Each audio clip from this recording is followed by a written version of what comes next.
So hello friends, welcome back to another new video. तो काफ़ी सारे स्टूडेंट्स का भी यही पूछना है कि क्या MBA CET के जो कट ऑफ्स है वो इस बार कम होंगे। एंड काफ़ी सारे स्टूडेंट्स को यही लग रहा है कि इस बार तो जो कट ऑफ है वो कम ही जाएगा, क्योंकि बहुत सारे स्टूडेंट्स को जो कम परसेंटाइल है वो मिले हैं। तो क्या गाइज ये जो बात है वो सच है? क्या सच में इस बार जो कट ऑफ्स है वो कम जाएंगे, या फिर इस बार जो कट ऑफ्स है वो बढ़ भी सकते हैं? तो ये सब कुछ गाइज मैं आपको जो है वो इस वीडियो में बताऊँगा। साथ ही में गाइज कुछ जो इंपॉर्टेंट डेटा है वो भी मैं आपको बताऊँगा, जिससे आपको समझ में आएगा कि क्या हो सकता है इस साल के एडमिशन प्रोसेस में। तो वीडियो पूरा एंड तक देखते रहिए। एंड अगर आप इस चैनल पे न्यू हो गई तो सब्सक्राइब जरूर से कर लेना, ताकि आपको MBA CET के एडमिशन प्रोसेस से रिलेटेड सारे जो अपडेट्स है वो टाइम टू टाइम मिलते रहे। तो सबसे पहले तो गाइज आपके मन में ये क्वेश्चन होगा कि यार ये जो कट ऑफ है वो बढ़ेगा या फिर कम होगा, ये हमें कैसे समझ में आएगा? तो ये मैं आपको बता देता हूँ। तो जनरली गाइज जब मेरिट लिस्ट रिलीज होती है तो उससे हमें ये सारी जो इन्फॉर्मेशन है वो मिल जाती है कि इस साल का जो कट ऑफ है वो बढ़ेगा या फिर कम होगा, क्योंकि मेरिट लिस्ट में गाइज सारी जो इन्फॉर्मेशन है वो मिल जाती है। जैसे कितने टॉपर्स है, 99 के रेंज में कितने स्टूडेंट्स है। अगर इस साल 99 के रेंज में जो नंबर ऑफ स्टूडेंट्स है वो कम होते हैं तो कट ऑफ अपने आप जो है वो थोड़ा कम हो जाएगा।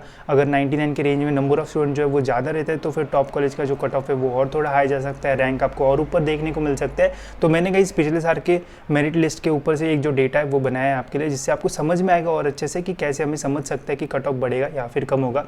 तो ये गाइस पिछले साल की फाइनल मेरिट लिस्ट। ये जो फाइनल मेरिट लिस्ट है ये जब एडमिशन प्रोसेस स्टार्ट होगी उसके बाद आपका रजिस्ट्रेशन होगा, डॉक्यूमेंट वेरिफिकेशन होगा, उसके बाद ही गाइज ये जो मेरिट लिस्ट है वो रिलीज़ होती है। जितने नंबर ऑफ स्टूडेंट्स एग्जाम देते हैं उतने नंबर ऑफ स्टूडेंट जो है वो एडमिशन के लिए अप्लाई जो है वो नहीं करते हैं। तो जब आप मेरिट लिस्ट देखोगे तो उसमें आपको नंबर ऑफ जो स्टूडेंट्स है वो थोड़े कम ही देखने को मिलेंगे, ठीक है।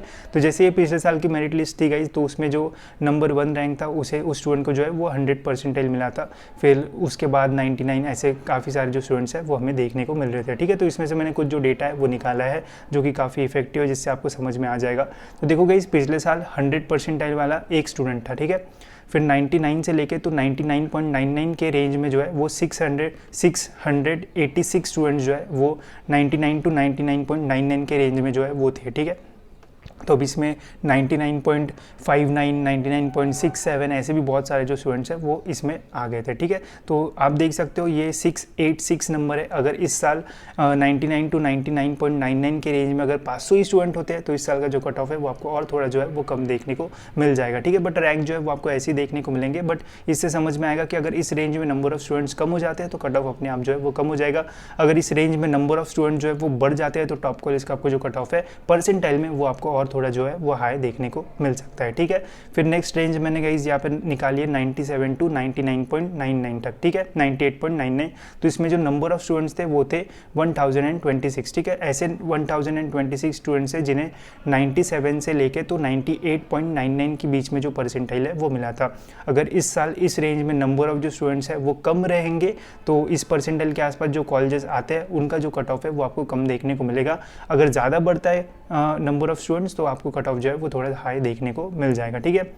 फिर 95 टू 96.99 के रेंज में गई 983 स्टूडेंट्स थे। 90 टू 94.99 के बीच में 2516 जो स्टूडेंट्स हैं वो थे, ठीक है। जितना नीचे नीचे रेंज हम देखेंगे उतने ही नंबर ऑफ जो स्टूडेंट्स है गई वो बढ़ते हैं।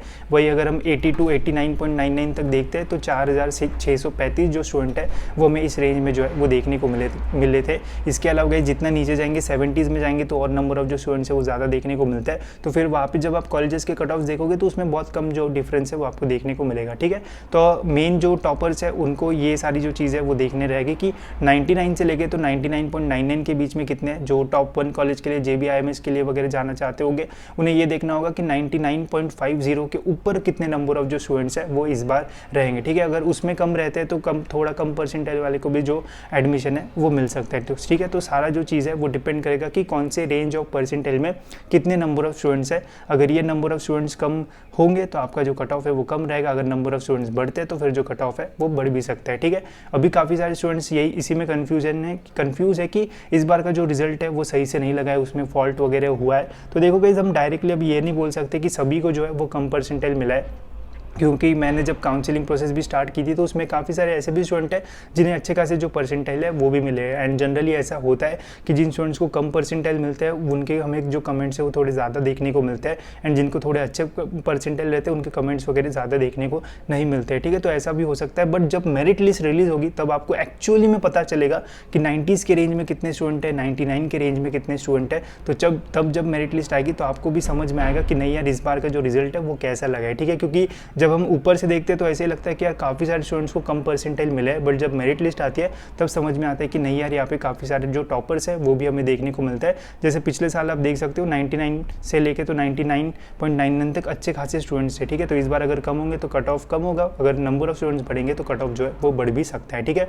तो जब मेरिट लिस्ट रिलीज होगी मैं आपको इसी डेटा में अपडेटेड डेटा दिखाऊंगा, ये प्रीवियस ईयर का रहेगा, एंड इस साल का जब डेटा आएगा तो हम कंपेयर करके देखेंगे कि कितना जो डिफरेंस है वो आ रहा है एंड कितना जो कट ऑफ है वो कम हो सकता है, ठीक है। तो वो वीडियो गाइस जरूर से देखना, उससे आपको और भी सारी जो इन्फॉर्मेशन है वो अच्छे से मिल जाएगी, ठीक है। इसके अलावा गाइस एडमिशन प्रोसेस जैसे ही स्टार्ट होगी उसका भी मैं आपको जो अपडेट है वो दे दूंगा। साथ ही में गाइस इसके अलावा जो कॉलेजेस की लिस्ट है वो भी आप ले सकते हो, जिससे आपको समझ में आएगा कि आपको कौन से रेंज में जो कॉलेजेस है वो मिल सकता है।